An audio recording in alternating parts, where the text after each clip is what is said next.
오늘은 고린도전서 14장의 말씀을 중심으로 나 혼자만 좋을 일 하지 말아라, 나 혼자만 좋을 일 하지 말아라 라는 제목의 말씀을 전하고자 합니다. 계속해서 이 질서에 대한 이야기를 하고 있다는 것입니다. 결국 질서를 세운다는 게 뭡니까? 결국 그런 거죠.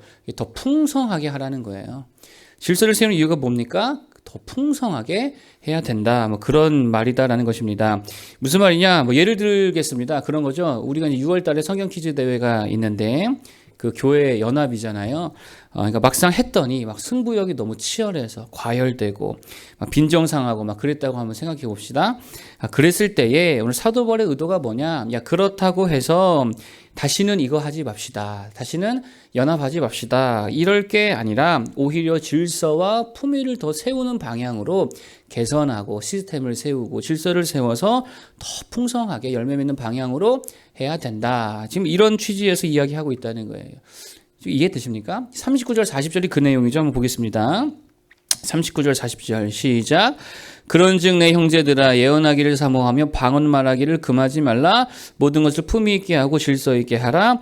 아멘. 무슨 말이에요? 방언했다가 좀 문제가 생겼다 이거죠. 그랬을 때 다 막 없애고 폐하고 중지시키고 야 그거 하지 마. 그럴 게 아니라 질서를 따라서 더 풍성하게 하라는 거예요. 그게 사도 바울의 취지다라는 거예요. 그래서 질서와 품위를 더욱더 세워라. 비슷한 예를 든다면 이런 거죠. 이제 코로나가 종결되었다고 이렇게 생각을 해 봅시다. 그럼 교회마다 뭐 할까요? 전도하겠죠. 노방에 나가서 뭐 파라솔도 피고 전도지 나눠주고 뭐 물품도 나눠주면서 전도를 할 건데, 그런데 이제 전도할 좋은 자리를 두고 실제로 있었거든요. 되게 많이 있습니다. 전도할 좋은 목이 있잖아요. 전도도 그 목을 두고 두 교회가 서로 다툼이 일어났다라고 하는 거예요. 자, 그랬을 때 야 다툼이 일어났으니까 아예 전도하지 말자, 노방 전도하지 말자, 그럴 거냐는 거예요. 아니라는 거예요. 그런 문제가 생겼다 그러면은 교회별로 순서를 따라서 뭐 짝수 주는 너네 주, 홀수 주는 우리 주, 이런 식으로 질서를 세우고 덕을 세워서 어떻게 해요? 더 풍성하게 하게 하라는 거예요. 다 없애고 폐하고 그러지 말라라는 것입니다. 그래서 사도행전에 보면 구제 사역 때문에 문제가 발생하잖아요. 히브리파 유대인과 헬라파 유대인들 간에 문제가 발생합니다. 그래서 아마도 헬라파 유대인들이 구제에 자꾸 빠지게 됐다는 거예요. 그러니까 구제 물품이 와야 되는데 그들에게 못 갔다라는 것입니다. 그러니까 이게 불만이 쌓이고 다툼이 일어나고 자꾸 이렇게 시끌시끌해지더라는 거예요. 그랬을 때 사도들이 취한 방법이 뭐예요? 야, 문제 터지니까 할 일도 많은데 이거 구제 그냥 하지 마. 우리 말씀과 우리 기도만 하자. 이러지 않았다는 거예요. 그걸 더 잘 풍성하게 하게 하기 위해서 질서를 세우잖아요. 7 집사들을 세워서 더 잘 감당하게 하고, 그러면 너희가 그걸 하면은 우리는 진짜 말씀과 기도에 집중해야겠다 해가지고요. 더 풍성하게 하나님 주신 모든 것들을 아름답게 세워 가더라는 거예요. 막 그냥 없애고 뭐 하지 마, 뭐 폐해버려, 다시는 이따위 거 하지 마, 이러지 않았다라는 것입니다. 여러분, 그래서 이렇게 생각하면 거의 맞습니다. 하나님의 방식은요, 질서를 세워서 시스템을 세워서 더 풍성하게 열매 맺게 하는 게 하나님의 방식이고, 마귀의 방식은요, 좀 문제 터지면 다 없애버리고 폐해버리고 못하게 하는 방식을 일하더라는 것입니다.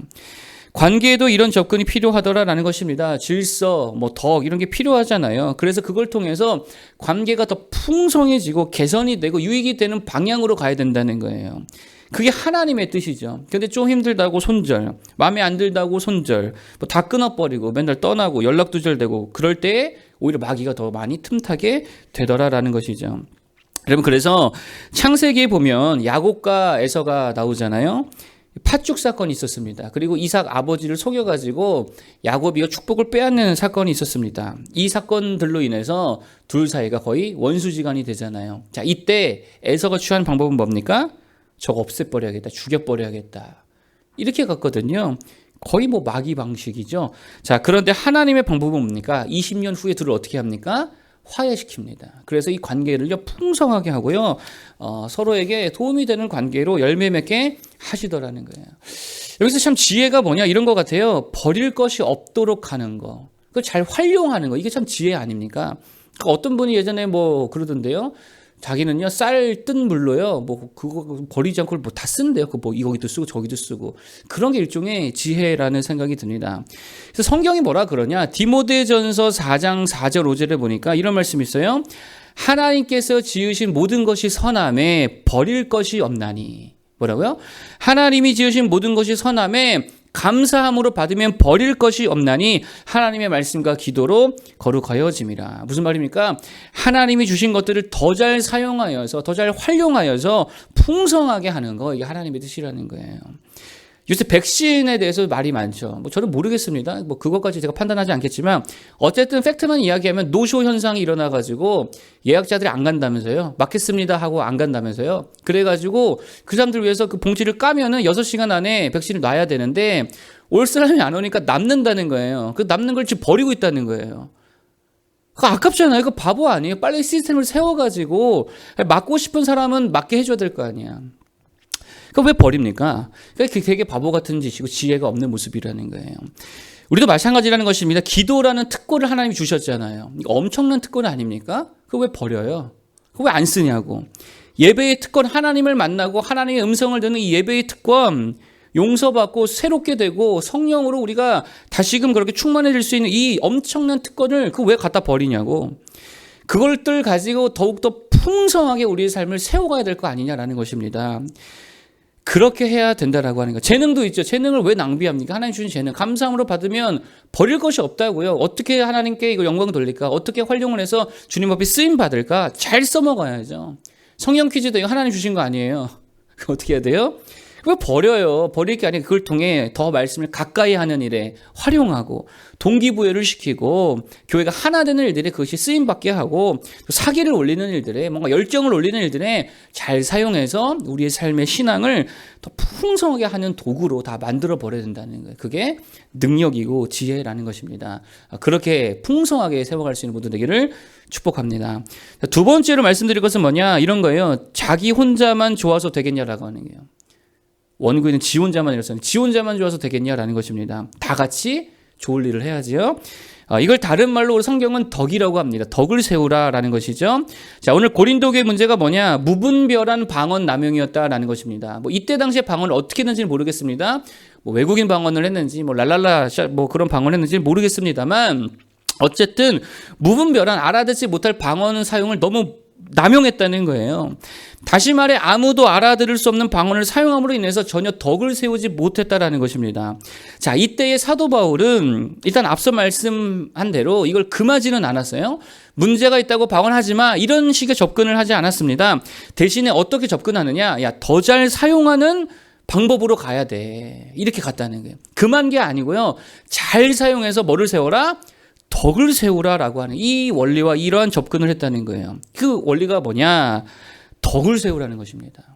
그러니까 덕이 뭡니까? 그거죠. 너 혼자만 좋을 일 하지 말고 모두가 함께 좋을 일이 되어야지. 그게 덕이지. 그게 의미가 있지. 이렇게 얘기했다는 거예요. 그래서 뭐라고 하냐면 반드시 뭐를 세우라는 거예요? 통역을 세우라는 거예요. 그게 19절이죠. 한번 읽어보겠습니다. 19절. 14장 19절 읽어보겠습니다. 시작. 그러나 교회에서 내가 남을 가르치기 위하여 깨달은 마음으로 5마디 말을 하는 것이 1만 마디 방언으로 말하는 것보다 나으니라. 그러하기 때문에 방언을 말할 때는 뭐를 세우라는 거예요? 통역을 세워서 하라라고 이야기했다라는 것입니다. 무슨 말입니까? 덕을 끼치라는 거예요. 함께 유익이 되는 일이 되게 하라는 것입니다. 그게 되게 중요하다는 거죠. 이거 뭐 우리가 좀 방언 문제로 지금 뭐 교회들이 어려움 당하고 있지는 않으니까 이걸 우리식으로 좀 이렇게 적용을 해보면 좀 이런 것 같습니다. 예를 들어서 어떤 찬양 인도자가 찬양을 인도하는데 자기 혼자만 아는 엄청나게 어려운 전공자 수준의 곡을 하면서 자기만 은혜를 받는다. 그게 일종의 방언이라는 거예요. 오늘 고린도교의 문제처럼. 자기만 좋은 거잖아요. 아무도 뭐 너무 어려우니까 따라할 수도 없고 아니면 혼자 영어로 막 찬양한다.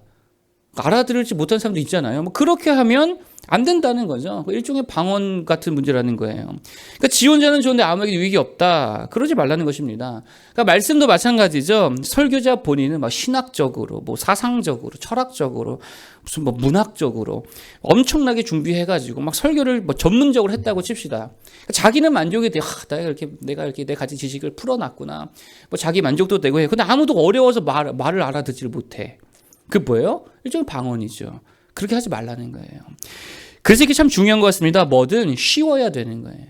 쉬워야 되는 거예요. 말씀도 쉬워야지. 알아듣기 편해야지요. 찬양도 어때요? 좀 쉬워야죠. 기도도 어떻게 해요?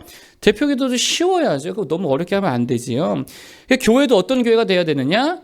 어려운 교회가 되면 안 됩니다. 쉬운 교회가 돼야 되는 거예요.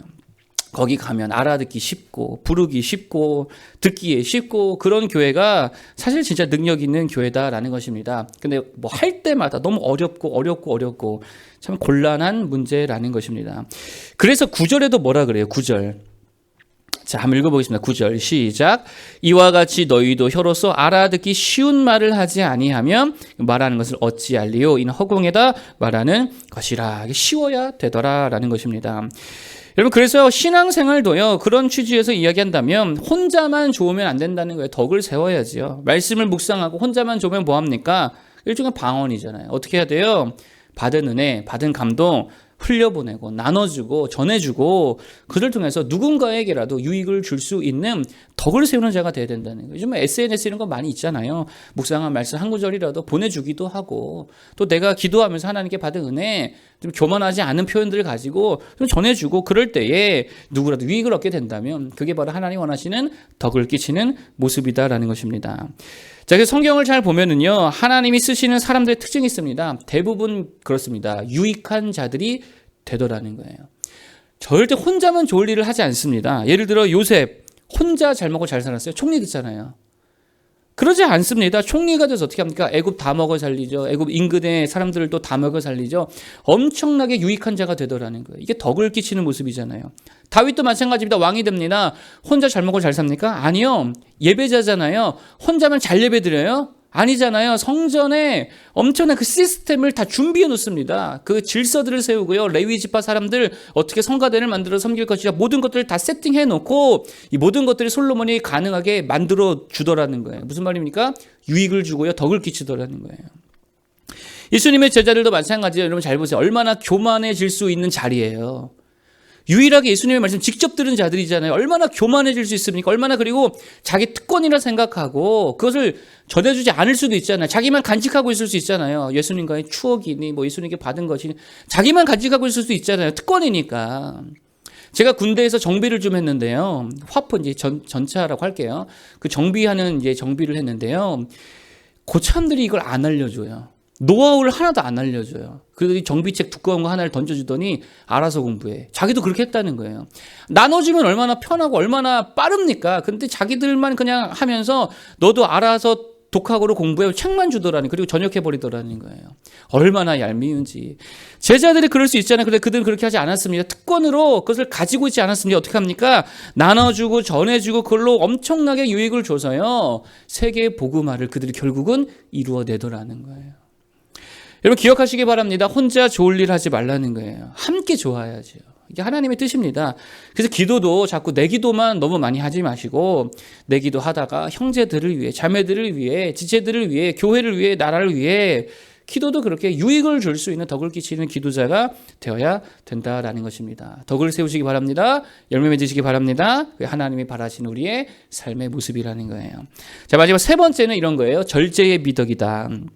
절제하라는 거죠.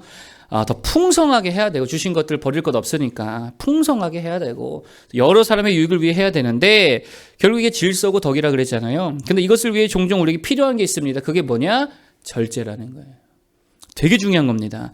절제는 결국 이게 균형을 맞추는 건데 무슨 말이냐? 자, 34절 보겠습니다. 참 어려운 구절이죠. 34절. 읽어보겠습니다. 34절 시작. 여자는 교회에서 잠잠하라. 그들에게는 말하는 것이 허락함이 없나니 율법이 이른 것같이 오직 복종할 것이요. 아멘. 여자는 교회에서 뭐 하라고요? 잠잠하래요. 이거 뭐 도덕적 율법으로 보면은 좀 이 시대에는 문제가 되겠죠. 여자들은 무조건 교회에서 잠잠해라. 하나님의 법이다. 이러면 좀 문제가 되겠죠. 도덕적 율법으로 볼 것이 아니라 이거 어떻게 볼 거냐? 질서를 위해서 너희들이 좀 양해 좀 해라. 뭐 이렇게 보면 딱 맞다라고 생각합니다. 교회 질서를 위해서 좀 절제 좀 해달라. 뭐 그런 거 아닐까요? 왜 그러냐? 이게 일종의 균형이다라는 것입니다. 그래서 여러분 보세요. 남자들이 하도 말이 많으니까 유대인들도 얼마나 말이 많아요. 헬라인들 얼마나 말이 많습니까? 좀 배웠다고. 말이 얼마나 많아요. 그러니까 하도 말이 많으니까 너무 말이 많은데 방언까지 해가면서 말이 많으니까 뭐라는 거예요? 야, 여자들이라도 좀 절제 좀 해달라. 뭐 이런 거 아니겠습니까? 무슨 말입니까? 어떤 부분에서는요, 절제가 정말 필요하다는 거예요. 질서를 위해서 그렇다라고 하는 거예요. 여러분, 아까 예시를 들었는데 전도하다가 다른 교회가 다툼이 생겼다. 어떻게 된다고요? 첫째 질서를 세워야 되잖아요. 너 한 번, 나 한 번. 순서 정하고 질서를 세우고 그 다음에는 모두의 유익을 위해 되지 않아 나만 잘 될 게 나 혼자만 잘 될 게 아니라 우리 모두가 좀 잘 될 수 있도록 너네도 전도 열심히 하시고 우리도 전도 열심히 하고 전도 물품도 좀 나눌 수 있으면 나누고 그 다음에 세 번째 어떻게 됩니까? 절제가 필요하다는 거예요. 절제 결국 순서를 따라 한다는 게 무슨 말입니까? 절제한다는 거잖아요. 내가 독식하지 않는다는 거잖아요. 27절이죠. 한번 읽어보겠습니다. 27절 시작. 만일 누가 방언으로 말하거든 두 사람이나 많아야 세 사람이 차례를 따라 하고 한 사람이 통역할 것이요. 아멘. 차례를 따라 해라. 이게 무슨 말입니까? 독식하지 말라. 절제의 미덕이다라는 것입니다. 여러분 특히나 말 같은 경우도 마찬가지죠. 뭐가 필요해요? 절제가 되게 필요합니다. 이게 질서를 위해 덕을 위해서는요. 절제가 필요하다는 거예요. 그 유명한 그 강사 있잖아요. 김미경 씨, MKTV인가? 그분이 예전에 했던 그 강연 중에 그런 말을 하더라고요. 여러 사람이 말할 때 제발 n분의 1만큼만 얘기하라는 거예요. 그 덕이라는 거예요. 6명이 1시간 동안 얘기한다. 그럼 나는 몇 분만 말해야 돼요? 10분만 말하는 거야. 60분이니까 n분의 1로 하면 10분만 말하라. 나머지 50분은 다 뭐 해라? 나머지 사람들의 이야기를 들어야 된다는 거예요. 절제하라는 거죠. 그럴 때에 질서가 세워지고 덕이 세워지고 유익이 될 수 있더라라고 하는 거예요. 절제가 중요합니다. 절제 없는 사랑을 뭐라 그래요? 절제 없는, 브레이크 없는 사랑. 집착이라 그러죠. 그 집착입니다. 절제가 없으면 집착이 되는 거예요. 절제 없는 믿음을 뭐라 그래요? 맹신이라 그래요. 절제 없는 생활을 뭐라 그래요? 중독이라 그래요. 절제 없는 건 중독입니다. 정말입니다. 절제가 안 되고 절제를 못하면 질서가 파괴되고요. 덕을 세우지 못하고요. 결국 다 무너지게 되어 있다는 거예요. 재밌지 않습니까? 성령의 9가지 열매 중에 첫 번째가 뭡니까? 사랑이죠. 사랑으로 시작하라는 거예요. 사랑으로 모든 것을 메꾸라는 거예요. 자, 그런 다음에 마지막 마무리, 활용점정이 되는 것은 뭐예요? 절제입니다. 왜요? 절제는요, 가정과 교회 공동체를 지킬 수 있는 힘이 된다는 거예요. 모든 열매를 감싸고 지탱해주는 그 힘이 뭐냐? 절제라는 거예요. 절제가 없으면 사랑도 희락도 화평도 다 의미가 없어지는 거예요. 다 그게 파괴가 될 수 있다라는 것입니다. 절제를 통해서 그 모든 열매들, 하나님 주신 모든 것들, 가정, 공동체, 절제함을 통해서 잘 지켜 세울 수 있는 모두 되기를 축복합니다. 자, 오늘 3가지 말씀드렸습니다. 첫 번째, 그만하고 버리고 안 할 생각하지 말고 하나님이 주신 모든 것은 선함에 감사함으로 받아 더 풍성히 사용할 수 있게 해라. 두 번째, 첫 번째 이게 질서라 그랬고 두 번째는 나 혼자만 좋을 일을 하지 말고 모두가 좋을 일을 해야 된다. 이게 덕이라 그랬죠. 그래서 함께 유익을 얻을 수 있는 일을 추구해야 되더라. 세 번째는 절제를 통해 이것들이 가능하더라. 그래야 가정과 우리의 모든 열매들과 공동체가 지켜질 수 있더라. 절제하고 또 이렇게 모든 것들을 아름답게 세워갈 수 있는 모든 되기를 축복합니다. 기도하겠습니다.